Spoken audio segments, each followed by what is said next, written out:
तर एक breaking news समोर येतेय। गुंड निलेश घायवळ प्रकरणात ही मोठी बातमी आता समोर येतेय। जमिनीच्या खरेदी विक्री व्यवहाराची 40 प्रकरणं समोर आली आहेत। घायवळच्या जमीन व्यवहाराचा तपास सुरू आहे। पुणे सासवड नगरमध्ये जमीन खरेदी केल्याची माहिती आहे। जमिनींचा व्यवहार कोट्यवधींचा असल्याची माहिती आहे। निलेश घायवळच्या अडचणीत आता वाढ होण्याची शक्यता निर्माण झाली आहे। पुणे पोलिसांच्या गुन्हे शाखेकडून या प्रकरणी सखोल तपास केला जातोय। अनेक ठिकाणी नागरिकांनी घायवळ यांनी सामान्य नागरिकांच्या जमिनी बळकावल्याची ही माहिती मिळतीये। सध्या निलेश घायवळ हा फरार आहे। कोथरूड गोळीबार प्रकरणानंतर आता घायवळ याच्यावर हे 5 गुन्हे दाखल झालेले आहेत आणि आता याच प्रकरणी आणखी एक नवी बातमी ही समोर आलेली आहे। गुंड निलेश घायवळ याच्या जमिनीच्या खरेदी विक्री व्यवहाराची 40 प्रकरणं समोर आली आहेत। घायवळच्या जमीन व्यवहाराचा तपास सुरू आहे। पुणे सासवड नगरमध्ये जमीन खरेदी केल्याची माहिती आहे।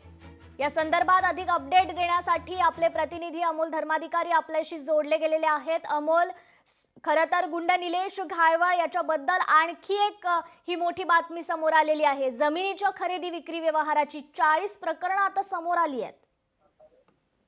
खरं तर निलेश घायवळ याचे कारनामे हळूहळू आता समोर येत आहेत आणि त्याच्यातलं सगळ्यात धक्कादायक कारण जे आहे ते समोर आलेलं आहे ते म्हणजे निलेश घायवळ हा सामान्य नागरिकांच्या जमिनी कशा पद्धतीने बळकावतोय हे या आकडेवारीतून स्पष्ट झालेलं आहे।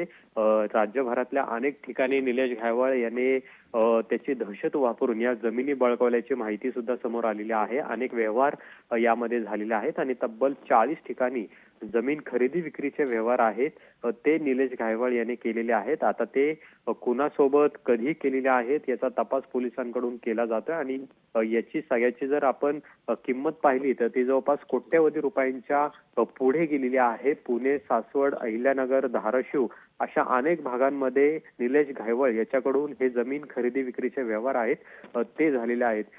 प्रमुख आपण पाहिलं की निलेश घायवळ याची मोडस ऑपरेंडी जी होती ती म्हणजे एखादी जागा जर तिथं असेल आणि तिथं जर बिल्डिंग उभा राहत असेल तर त्या बिल्डिंग मधले काही फ्लॅट्स किंवा त्यातली जी काही जागा आहे ती दहशत वापरून निलेश घायवळ हा स्वतःच्या ताब्यात घेत होता असे कारनामे त्यांनी केलेले आहेत। या प्रकरणी नुकताच कोथरूड पोलीस ठाण्यामध्ये सुद्धा त्याच्यावर खंडणी प्रकरणाचा गुन्हा दाखल झालेला आहे। पण याआधी त्याच्या कारकिर्दीमध्ये त्यांनी जे काही हे काळे कारनामे केलेले आहेत ते आता समोर येताना पाहायला मिळतात आणि पुणे पोलिसांच्या गुन्हे शाखेने जो तपास केलेला आहे त्याच्यामध्ये ही माहिती समोर आलेली आहे। सध्या निलेश घायवळ हा फरार आहे, तो परदेशात असल्याची माहिती सुद्धा आहे आणि त्यामुळे हळूहळू त्याच्यावर एक गंभीर स्वरूपाचे गुन्हे दाखल होत असताना पोलीस आता निलेश घायवळ याला कधी आणि कसे अटक करतात हे पाहणं महत्त्वाचं आहे। पण संपूर्ण पोलीस तपासामध्ये ही सगळी धक्कादायक माहिती समोर आलेली आहे। गेल्या आठवड्यात निलेश घायवळ याच्या घरी पोलिसांनी जी छापेमारी केलेली होती, त्याच्या कार्यालयात छापेमारी केलेली होती, त्याच्यामध्ये काही कागदपत्र आढळून आलेले आहेत आणि त्या कागदपत्रांच्या तपासणी केल्यानंतर जवळपास 40 ठिकाणी निलेश घायवळ याने जमीन खरेदी विक्रीचे व्यवहार केल्याचं समोर आलेलं आहे। निश्चित अमोल, धन्यवाद तुम्ही दिलेल्या या सविस्तर अपडेट बद्दल। तर गुंड निलेश घायवळ प्रकरणात ही आता आणखी एक नवी बातमी समोर आली। लोकशाही मराठी ऐका, पहा, जागरूक रहा।